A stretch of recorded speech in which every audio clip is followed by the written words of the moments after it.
Jumbo, welcome, Salam Alaikum. Welcome to the Education for Africa Dialogic Summit 2024. I can hear you. You're lovely. Wonderful. Okay, so welcome to our dear friend Mohammed Al-Meski. We are so delighted that you will be leading us in this conversation.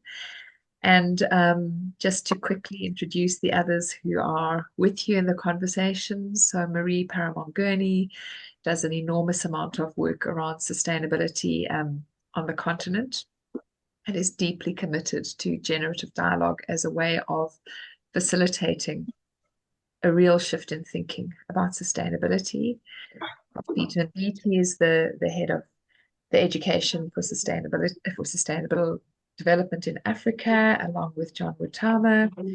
Haruna Abdullah is one of the most remarkable peace activists on our continent. So he heads up COPAV, and he will share a little bit about his work as well a little bit later on.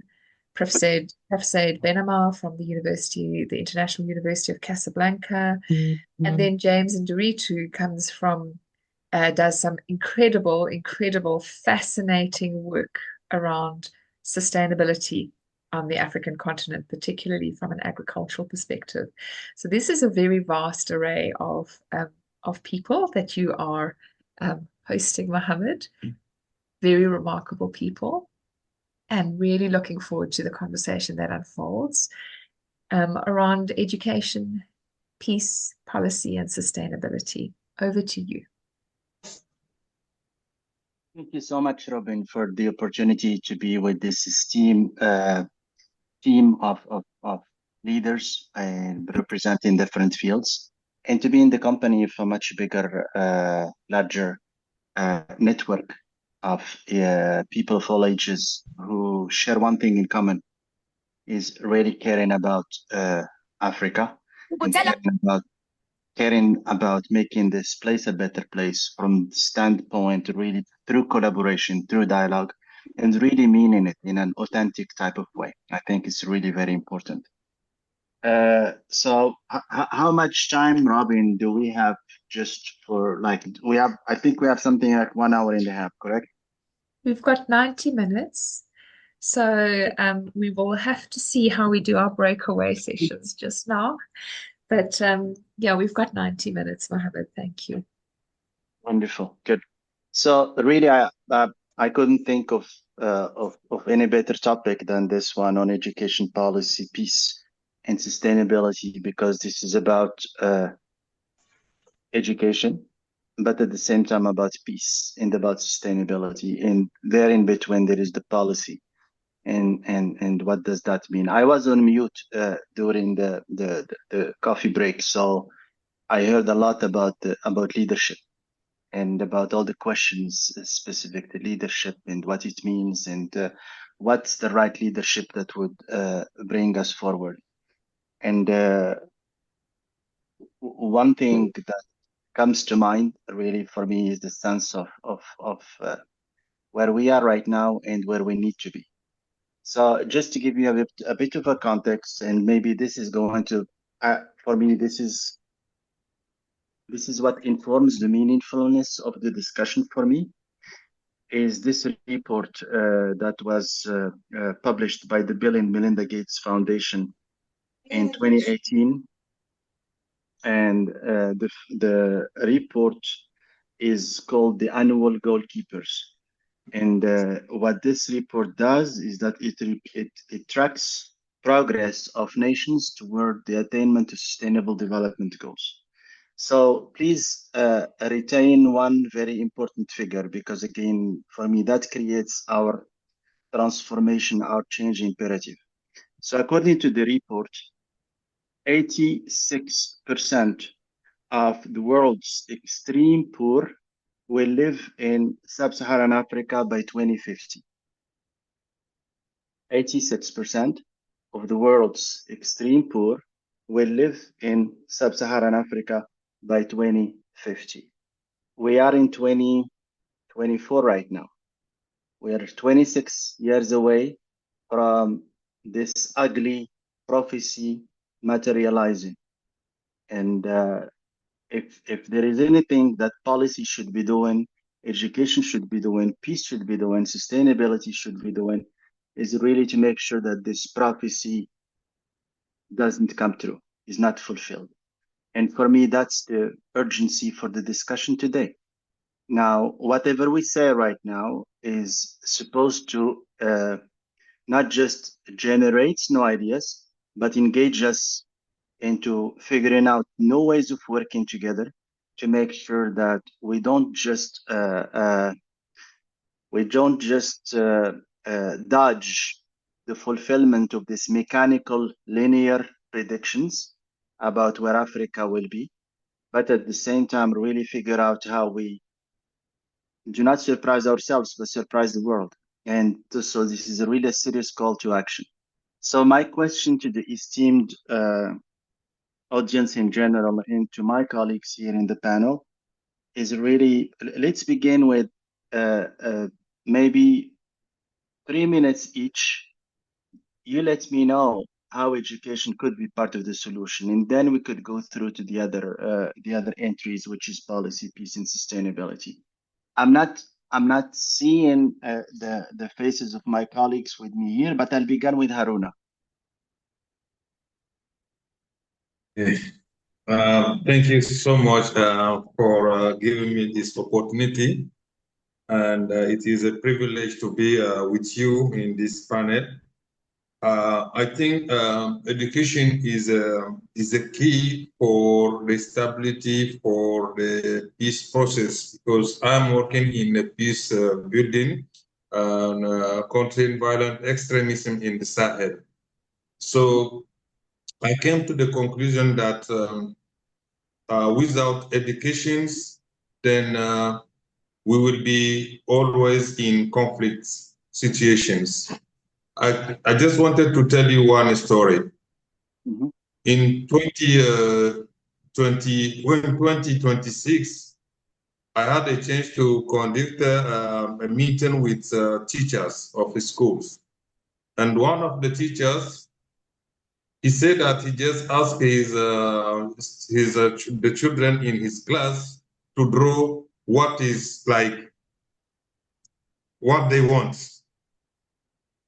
Almost 90% of the children, they draw weapons because it's what they regularly see in this zone of Kiraberi, where there is terrorists every day. And most of them, they draw weapons, and then she was shocked. And then he asked them why. And then he said, we will even ask our parents to buy weapons because all people in the village have weapons. And you can see that in Niger, we have more than 921 schools that are closed because of a lack of security, and more than 77,000 plus children don't have access to school. So if there is no education for them, they will end up in terrorism, in criminality, in anything. So for me, education first. Whatever you do, if there is no education, then we cannot progress, and we cannot build peace in a locality where there is no education. If you go to different regions, most of the Boko Haram, their recruitment is the people that the children that did not have access to school. And they even say Boko is Haram. Boko Haram is, the meaning of Boko Haram is education is forbid. That's the literal traduction of Boko Haram. Boko is learning is haram. So that's why they are doing, and then we still have instability since 2014 in the region of Difa, and up to now, we're still in insecurity. Despite the effort of the government, this continues because people are not educated. The only option for them now is the criminality that is growing, and then they are surrounding that are in terrorism, in extremism, is just how to join them because this is how they think they can make life. So I think the challenge now is how to give access to those children to schools in this context of insecurity, and how to maintain the class open for them. This is the challenge. And you see, Niger, we are surrounded with many countries that are in conflict, like Nigeria is in conflict, Burkina Faso in conflict, Mali in conflict, Libya in conflict. So all of this is a mix of problem of instability that is destroying the peace, and then is destroying the access to school to those to the innocent children. So for me, I think that we need to have access to give access to children, and especially young women, young girls, because we have more at least 40,000 girls that did not have access to school in those localities. Is huge, knowing that women are the only rampart between the terrorists and the communities, because men used to leave because they fear to their life, and they leave the children to women. So if those young children, girls that are not educated, how they can educate their children, that is an issue. Thank you so much, Haruna, for this very, very strong message. And it rings well. It rings in a sobering way, because it comes from someone who is on the front line, and at the same time really seeing the promise of education as a factor that contributes to peace and peace building, and how really the solution is in education, access to education, retaining children in classrooms, and making sure that they stay there. Now, I'd like Dr. Mary to respond to this. So again, Harun talked about the peace building and education being at the core of that. Now, I want you to think about it maybe even from a big picture standpoint. We're really mentioning peace as well. I'm thinking about it. But from a sustainability standpoint, where do you think education would fit, and how education and sustainability are actually, I would say, I call it a generative dialectism. By education, sustaining sustainability, really thinking about sustainability, leading in more improvement in education performance. Mary? Yeah, thank you, Mohamed. Can you hear me? I just want to double check. I can hear you loud and clear. Great, thank you so much for having me. And I'm sorry, I got a bit of the flu, so I hope I'm coming clearly. And really, it's a privilege to be here. And it's quite difficult to just go on sustainability after what we've heard on peace. And so I hope, Mohamed, you will indulge me in like linking all of them, the education, the peace, the policy, and the sustainability together in what's coming out of what I've just heard now, and also thinking about this dialogue. And I think,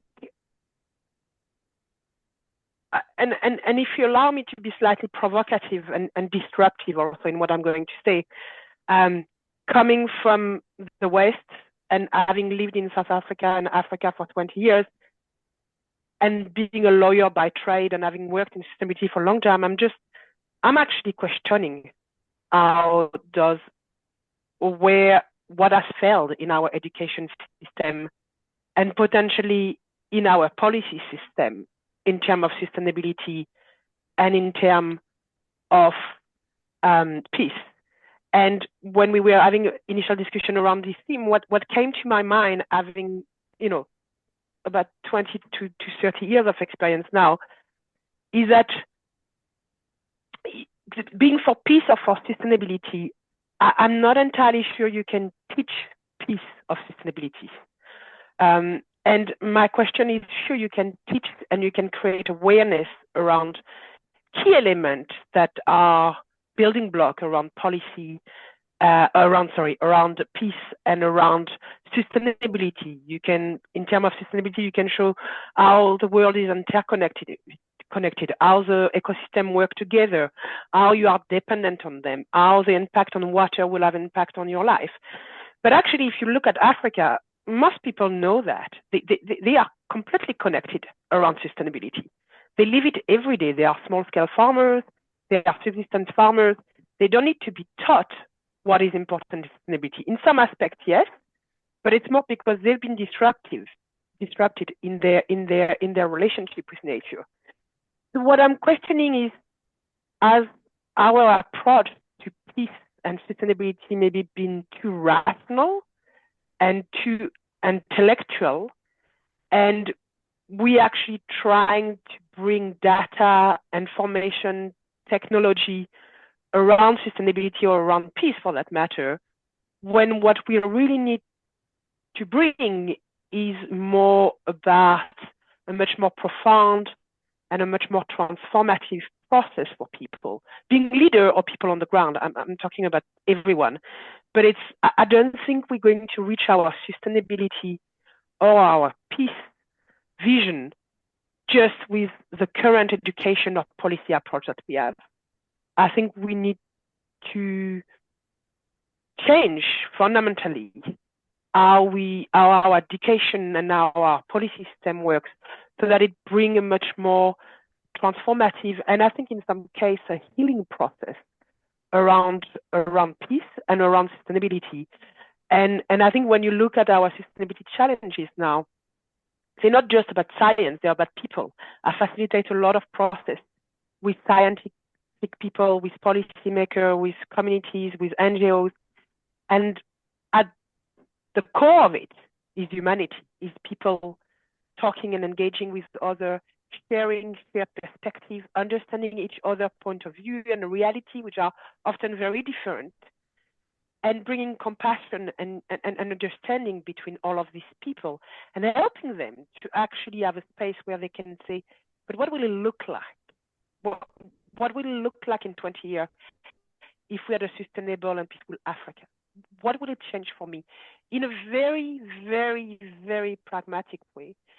And I think at the moment we throw a lot of policy at sustainability and education, and it's all essential. Don't take me wrong. I'm not saying that it's not one or the other, but I think we have a missing element in the way that we're trying to tackle sustainability or peacemaking. And for me, when I was reading it, what was coming is like, these are big words, policy, sustainability, peace. But what the missing link is the human being in the middle of all of this. And the way that we make decisions is not always rational.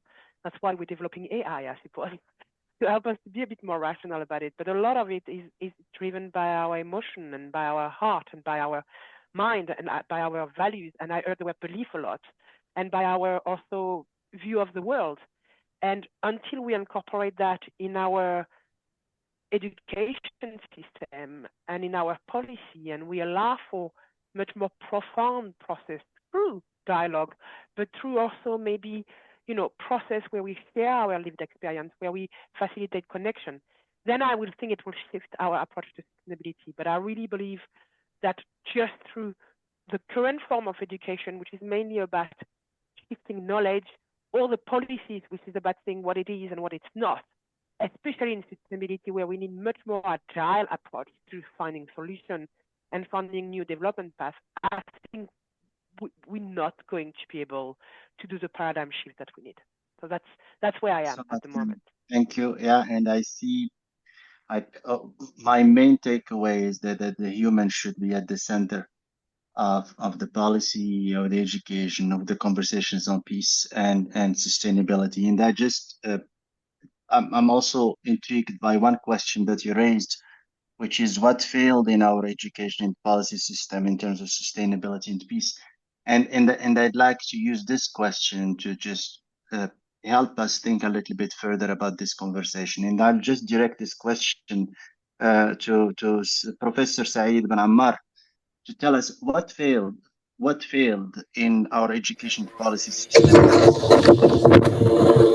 I would appreciate you when you talk about it from a national point of view, but at the same time, from a continental standpoint as well. Thank you, Cesar. I'm insisting on the word behavioral skills more than knowledge. Skills in running the business in a highly and resilient African economy. And here we need, once again, to dare a real academic change. Because as educators, we are asked to provide entrepreneurs with skills that enable them, once again, behavioral skills, that enable them to navigate the harsh and uncertain African economic and social environment, how they could access to finance, how to access to market, to supply chain, to labor, and to sustain growth. I think you will agree with me that these outcomes are not captured in formal entrepreneurship education in our universities. Why this? Because our universities are introvert, closed on themselves, and mostly politicized. My perspective of entrepreneurship learning implies openness on the real world, having faculty and instructors moving, outside the campus to meet stakeholders, mentors, investors, and policymakers, and specifically collaborating within a flexible entrepreneurship ecosystem. And also having them to change the pedagogy from lecture-based to more experiential and hands-on field experiences. Having said that, we need to scale up these outcomes, on the continent. We need to engage a large number of universities and institutions, in a real impactful collaborative work around this ecosystem. Once again, we are confronted with a big challenge. How can we encourage organizations like universities, initially established to promote individual and specialized work, to collaborate and scale up? Well, I think these are questions I'm asking to the audience, but handling these issues, I think, requires meaningful leadership and innovation.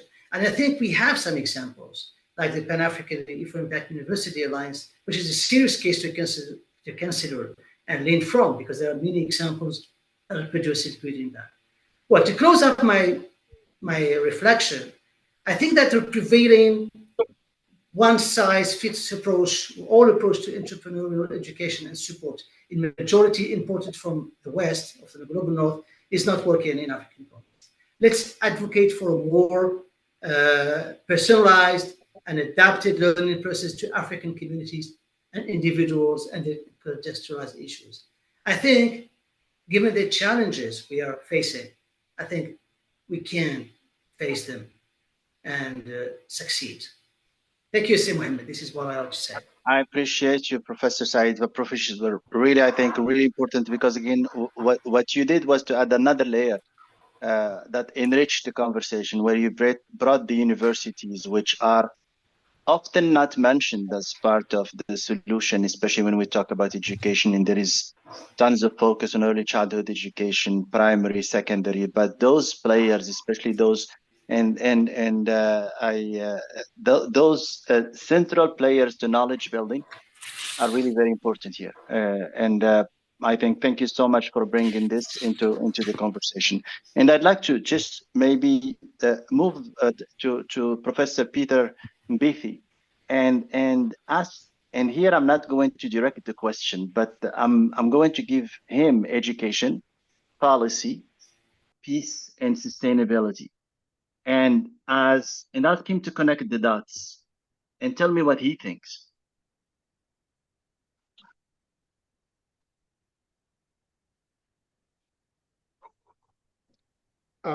Thank you. Thank you very much. Mohammed, can you hear me? Yeah, I can hear you loud and clear. Oh, thank you very much. It's great to be able to participate in this session. Really very critical. Education really is critical for human endeavor. More now even than ever before, in a world that is fast changing. We are driven by the so-called knowledge economy.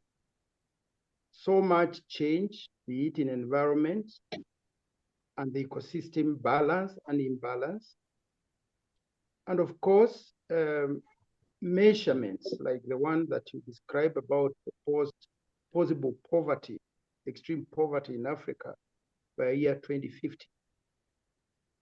Education, from my point of view, properly managed, particularly through realignments of curriculum and realignments of delivery modes, together with appropriate skilling of our people, meaning indeed embedding even what Professor Saida said, new things, innovation, creativity, entrepreneurship, and of course, technical skills that will enable us appropriately harness the resources that are available to us in Africa. This can be attained, will be attained through appropriate education at all levels. Peace is very critical, whether we talk about the education, whether we talk about the sustainability, or even developing appropriate policy. We need to reflect more about how the people in Africa can continue feeling and being safe, existing peacefully, and also coexisting peacefully, so that together, collaboratively, in a peaceful manner, they can share their thoughts, their minds, through dialogue, through conversations, where everybody's ideas matter, aspects of co-creation, and these policies will drive meaningful development that is beneficial to the people.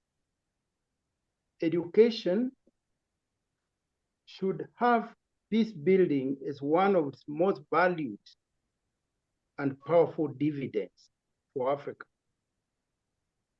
because no meaningful development can actually occur without peace.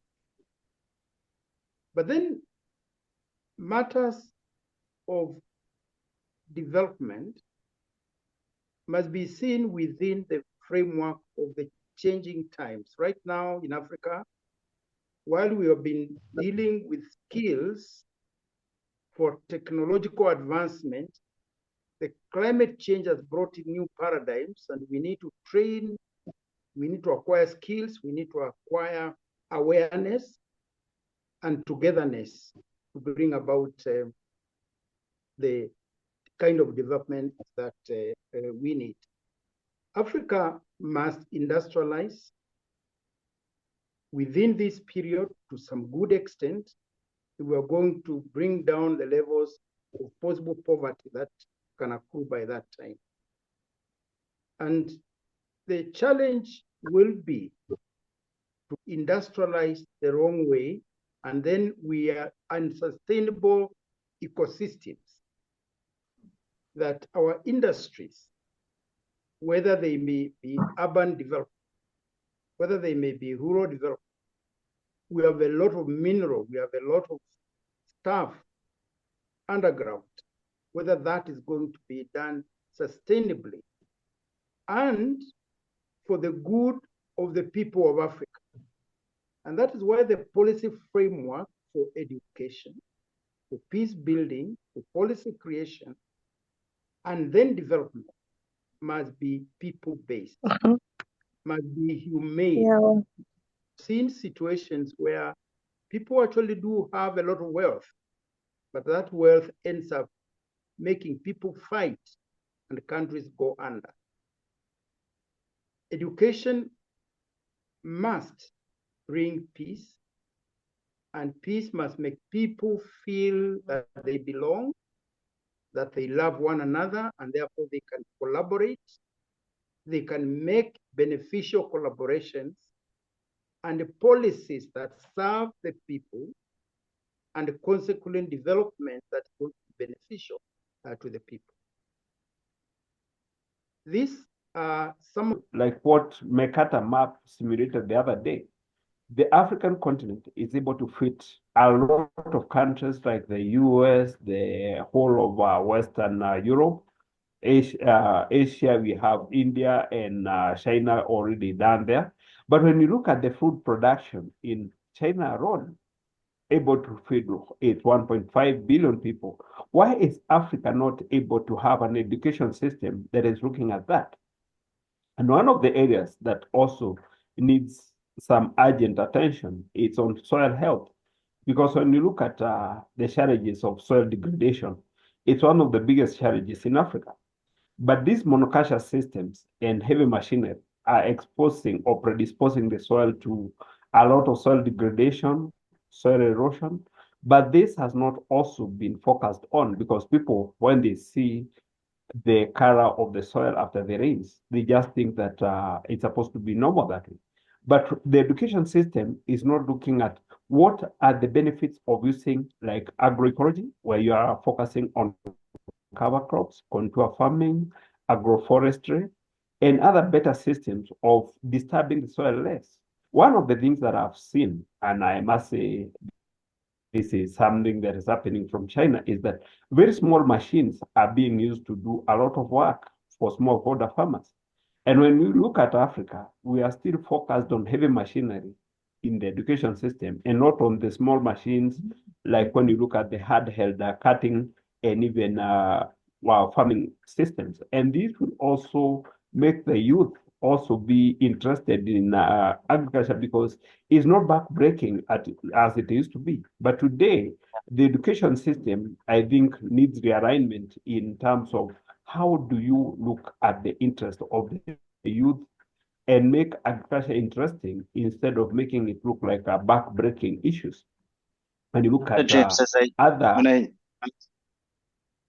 when I get back to you, I want you to, because you've asked a good number of why questions about why education is not doing this, why education is not creating this sense of, I would say, authentic indigenous ways of thinking about agriculture that really serves us and serves our food security, etc. Now, I don't just want an answer about just why, because why is really part of maybe understanding maybe part of the solution. But I also would like you and us all to also think about examples that worked, especially in terms of education and educational solutions that have promoted some sustainable practices in terms of agriculture, given your experience and expertise in the field. And I'd like you just to take the next question to Professor John Muthama. And Professor John,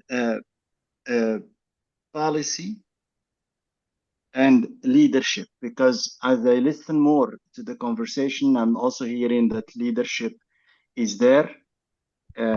It's not mentioned yet, but it's there maybe. But leadership, purpose, sense of service to these people that we serve.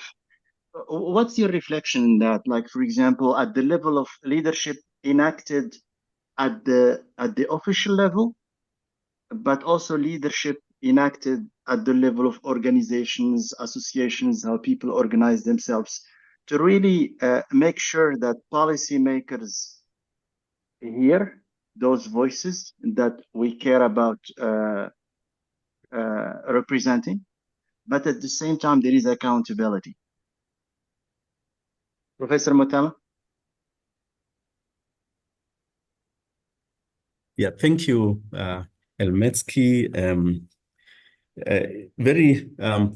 Again, I would like to say that I find myself very privileged to be part of this dialogue that I believe will make a contribution to the way we look at things and the way we would want to move forward. In terms of policy and leadership, policy being a kind of is a statement of intent that can be adopted either at national level or at organizational level, and looking at leadership as influence. I think we could also tie this with the sustainability. And I will start with the several questions that may emanate from leadership connected to policy. One of the challenges we have globally at the moment, and that this has been mentioned severally by many voices, is climate change. Climate change, we would want to understand how has it been driven? Why are we where we are in terms of climate change? What contribution has education made to the situation we are in? We have policies, yes. And these policies, as they have been enacted, and I'm looking at them from a national and global level, they have actually contributed to where we are, together with the leadership in the past.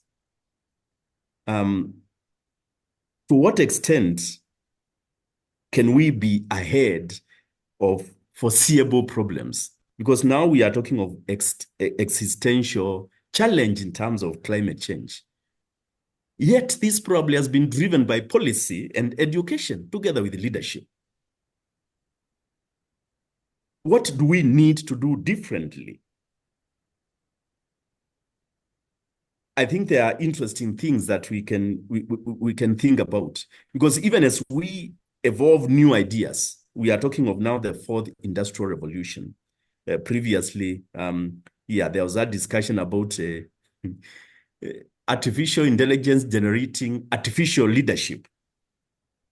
Are we going to rely on artificial leadership that is generated by artificial intelligence for us to move forward?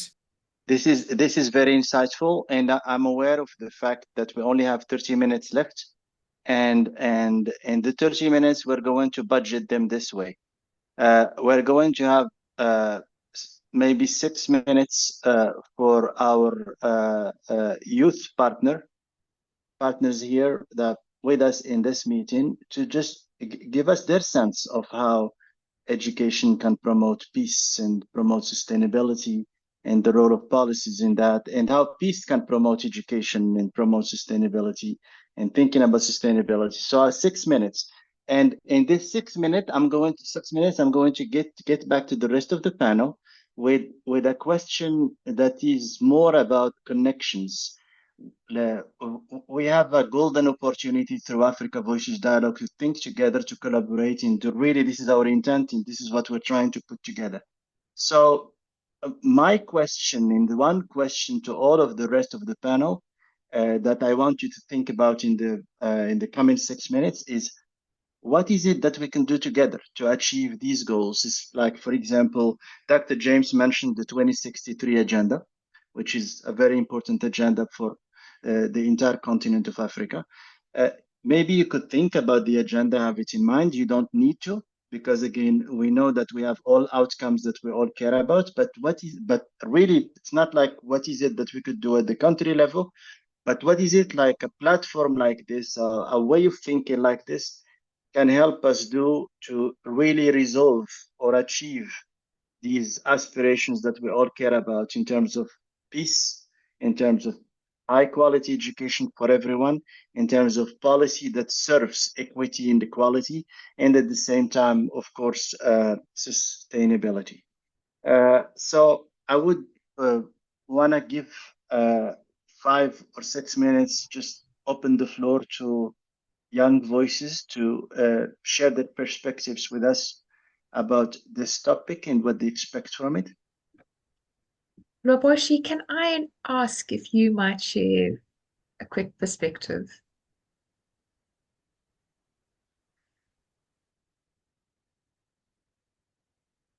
You're muted.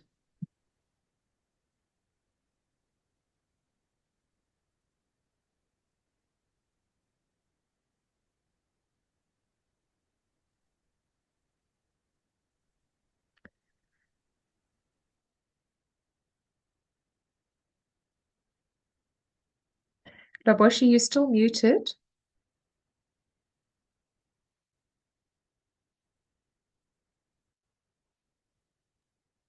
There we go. Okay. Perfect. Maybe take your earphones out. No, it's the earphones. Okay.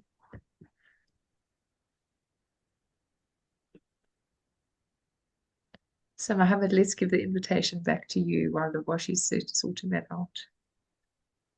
Sounds good. And I think the floor is still open for our young colleagues, and they just need to raise their hand and feel free to share. And I'll just leave the floor open for 2 more minutes. If not, I'll just open it for everyone. Yes. So here I'm having yes, Dr. Mwangi. You raised your hand, but unless it's urgent, could you just give us this chance to wait for younger voices to share their perspectives? Thank you.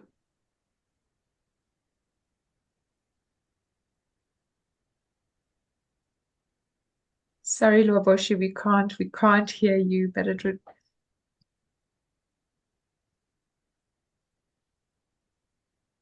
I guess, Mohammed, you have to define what young means. A lot of people may consider themselves young here. Zonki's hand is up. I saw that smile on your face, and I knew that I'm getting myself in trouble. Zonki. But how about, I'm seeing Zonki here. Yes, I'm one of those who consider myself young still. All right. Sorry, Mohammed. Thank you.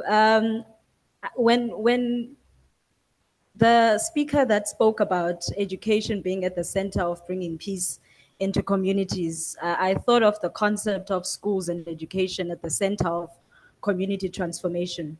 And that is something at the Leap Science and Math Schools, or at the Leap Institute, we believe in quite strongly, that schools can play a role of looking outward and being hubs of community transformation. And that can be done in various ways. We've got a subject in South Africa that is called life orientation. And that is a subject that deals with all sorts of topics, from sexual education to citizenship. And the way or the approach that we take in having this or teaching this subject is that teachers become facilitators of dialogue and conversation. And we use peer voices to shift behavior. So it is the young people, because we are high schools, that talk to each other and have real conversations about what's going on in their communities. Now, because we've spoken a lot about youth unemployment as well, nothing stops the schools from involving the youth in these conversations. The older boys or older men get to have conversations with the younger boys, the high school boys, around masculinity and how to bring your own humanity as a man, and how it's okay to be emotional, the same way that the older woman would do the same thing with the girls at the school.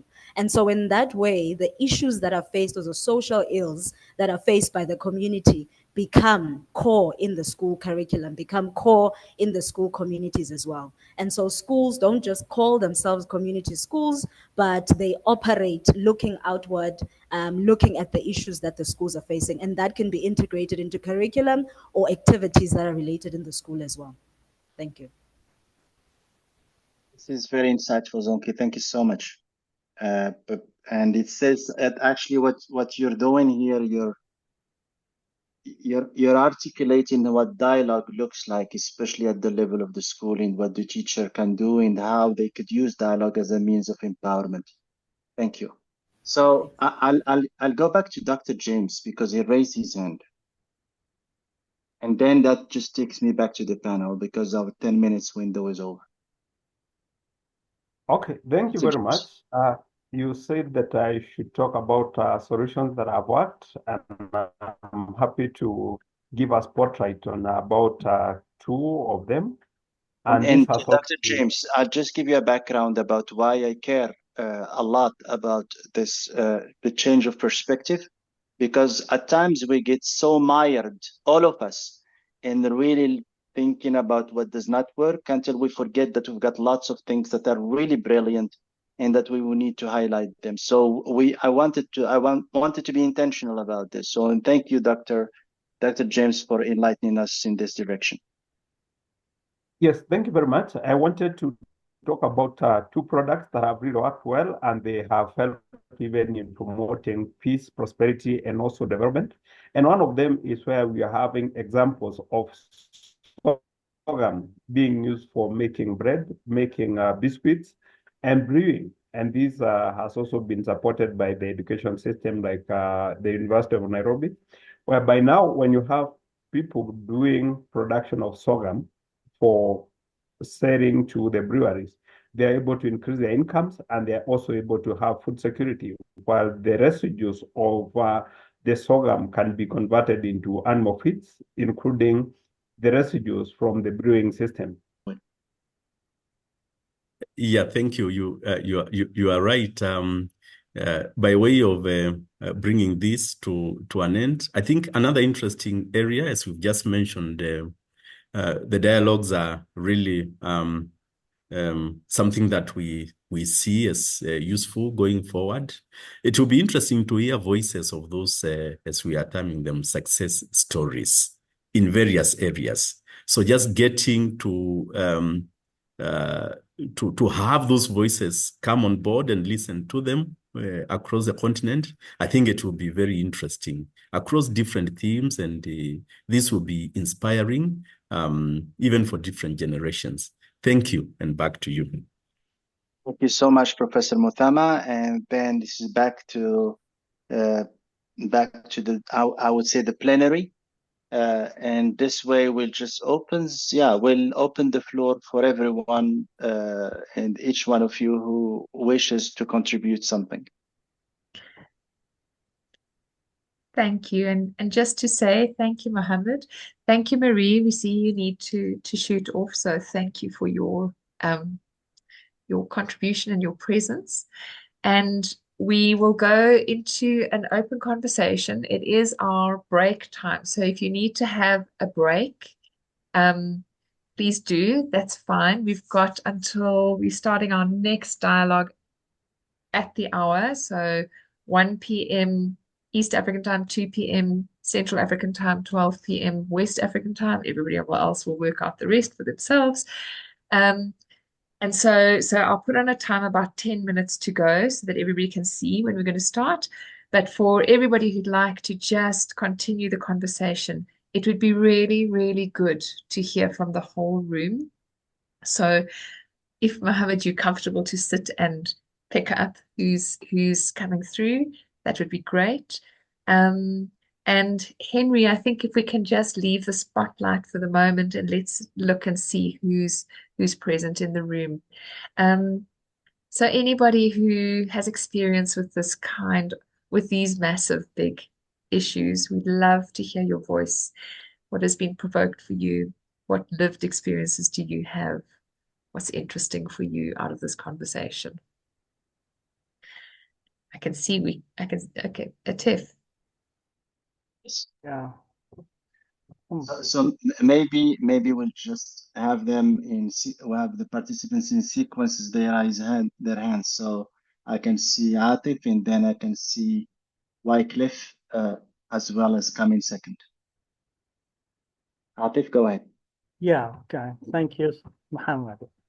Well, I'm just wanted to talk about the issue of peace and sustainability in Africa, and how education can leverage peace and sustainability. But before talking about education, because actually I think that we always ignore something very important for leveraging peace and sustainability. That is, justice.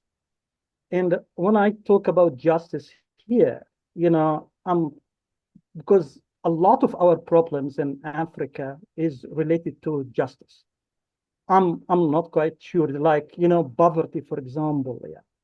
Yeah. Some people said, okay, charity is maybe the solution for, get rid of, poverty, but this is not, the right solution. Justice, is the right solution for getting rid of justice, of poverty. And all, even, the peace, and you can't achieve, the peace in Africa without justice and even, sustainability. You will not be able, even in the education sector, if there is no justice, there is no sustainability and peace. Yeah. Thank you. Thank you so much. But yes, justice is important. Wycliffe? Okay, thank you so much, Brother Wycliffe. Yeah, and I think this is a very good conversation. I've learned a lot from the panel. Thank you so much. And once I'm a Pan-Africanist, and I'm someone who cries behind as a young person. For me, the first thing is when people are talking about Agenda 2063, and my question always goes back to maybe the people in the room and the whole Africa. What's the percentage of people who knows the Agenda 2063? Because the reality is our curriculum actually has made it impossible for us to understand Agenda 2063. For example, in Kenya, I passed through a system where for you to know Agenda 2063, you must be a history student. It's so impossible for me who did geography not to understand Agenda 2063. For it becomes like a minority of people who understand politics who needs to know that. For it can't be just a group of people. And when you're talking about sustainability in Africa, we are actually avoiding one question, and this goes to people from universities, is brain drain. How are we ensuring that this thing, we fight it in Africa? Go to a class, and this is something maybe, go to a class of young people. I work with young people across Kenya also. Ask them how many people want to go abroad outside Africa. They will tell you 90% want to go. If we can't have our talents here in Africa ourselves, sustain the talents to do innovation in Africa, then we can't achieve Agenda 2063. Because without the right talents, without the right young people, we need to make Africa as a green pasture, the way other people outside there's a green pasture. And it starts with us young people believing in ourselves, saying, okay, we need to work together. And the last one maybe, because the reason why our education system is somehow not sustainable also, it's so rigid to change. How long does it take to change the curriculum of a university? Innovation changes every second. But I can tell you, the same system someone used 10 years ago when I was in secondary school is the same system they're using. And people are so difficult to change. We need to fix that from lecturers, from politicians. If we can fix that, that's why people run to Silicon Valley. The reason why Silicon Valley is that they are so flexible with innovation. Our curriculum is not flexible. If you can tell me any curriculum in Africa, apart from private, like Asheshi, which is like, I like what they do, we need to be flexible with our innovation. If we won't be flexible, then we won't change. So that's just for me what I can say. Like, yeah, maybe if we need to go deep and ask ourselves, can we be sustainable without actually us ourselves being flexible? It's an important takeaway message, brother. Really have to like underscoring flexibility, but not just as it applies to curriculum, but just the way we do school improvement and education improvement. Thank you so much. John Gilmer, you raised your hand. Yes, I would like to just go back to the idea of justice at the center of the work. I'm reminded of Martin Luther King's quote of saying, love without justice is sentiment, and justice without love is cruelty. So I think the whole beauty of the generational dialogue, or the generative dialogue that we're having, is that we're crossing out of silos. We're breaking silos. And what Martin Luther King understood was you can't operate in either of those domains without referencing the other. And so I think in our work of separating out what is policy, what is bottom-up approach, what is top-down approach, how do we advocate and influence, we miss the point that most change starts as a social movement. and that it doesn't dramatically shift because of policy change. Policy change comes after social movement. And in many ways, what we're doing here today is feeding the social movement. We are not the social movement. We are part of the social movement. No one can claim to be the social movement.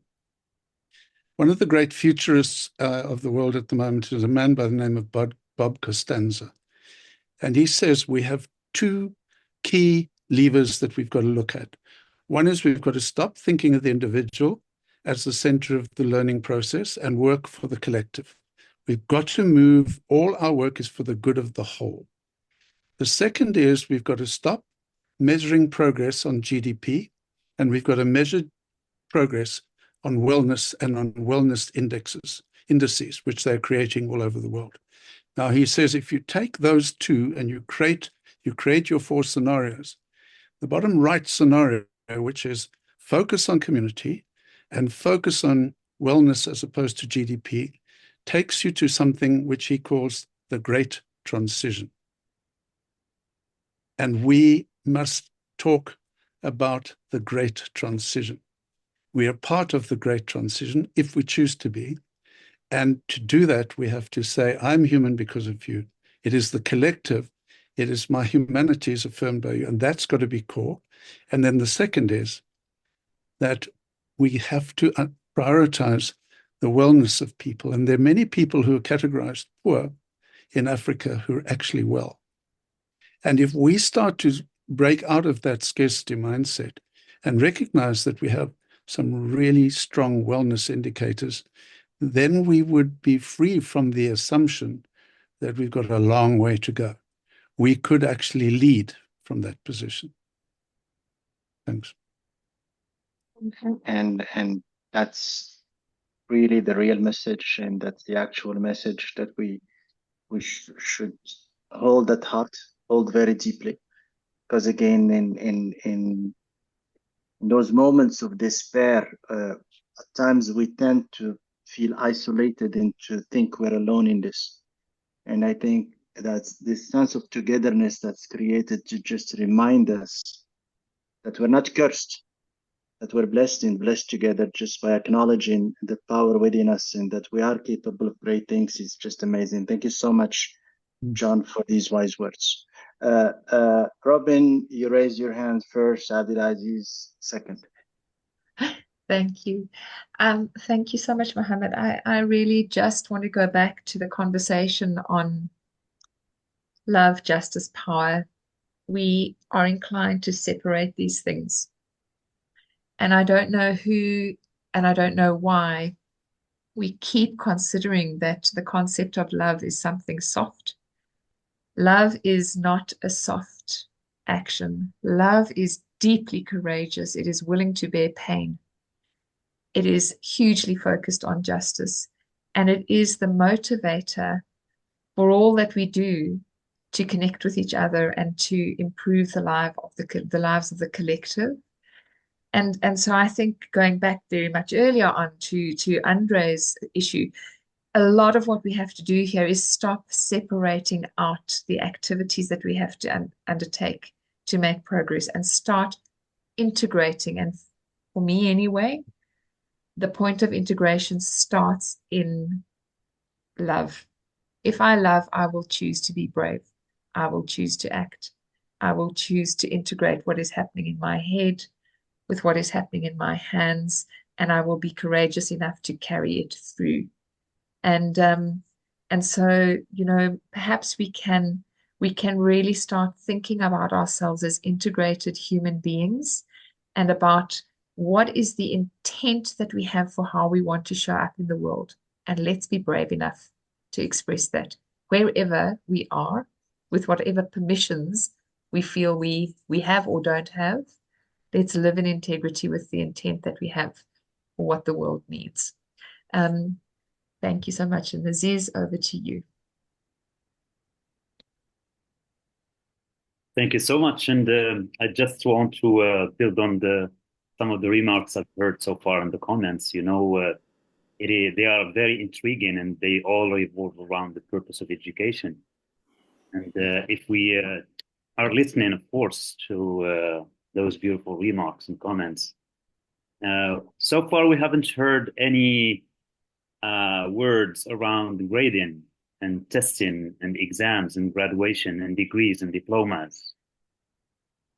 And that's what most education systems are built on. And we have heard from, inspirations from either Paulo Freire, for example, or activists like Nelson Mandela or others. So education is for liberation, education is for freedom, education is for growth, education is for dignity. I think that taps on the needs of the grassroots or the people who education is addressed to, while of course, John Gilmore talks about the top-down versus the bottom-up approach, but at the same time, it's very intriguing to think about what are the needs that we have in the world we live in today. So what are the needs of Africans today, for example, if we're talking about building entrepreneurs in Africa? What are those needs? I would like to ask a question probably based on Luaboshi's comments, because I know that for a year now, Luaboshi, the weather in the world has been so weird, and it has created a lot of challenges for many. Luaboshi is one of those people who have been through a lot, and his community as well. So how can we build resilience? Because it's one of the great purposes education should cater for. Thank you very much. Guys, thank you very much. And I think Mary. Okay, thank you very much for the opportunity.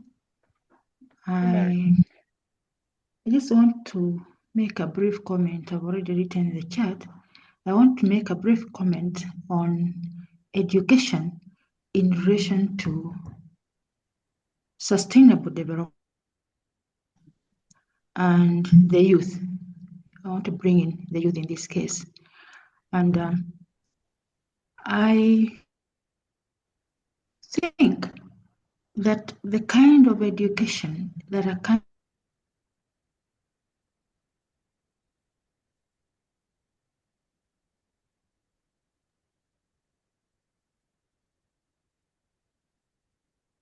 I cannot hear Mary. No, and it's so terrible because her voice was making me feel empowering the youth of that particular country. Mary, for some reason, and at least for 20 seconds, we could not hear your voice. So we're not going to just nod our heads, assume that we understood. Could you please give us your main takeaway? Now we're listening. Mary? Mary? Hello. Okay, thank you. I was losing it. So I was thinking in lines of an education that is relevant to the majority of the population in a country will lead to sustainable development. And education that does not speak to the needs of even a section of that population is bound to create conflicts, because that section that has been left out will feel left out. That section that has been left out will feel that we do not have the opportunities to engage in activities that can sustain us as a section, as a group. And in these days of the youth badge, then it becomes very difficult for the youth, if they are left out, to feel that they are being disempowered by an education system that does not recognize them. And it is in this instance that I address the question of the youth, where education, because of the pitfalls of education, then we have so many out-of-school youth who are unengaged in any kind of livelihood skills. And that lack of engagement, I think, contributes to conflicts between the youth and the rest of society, contributes even to crime, because they too have to subsist.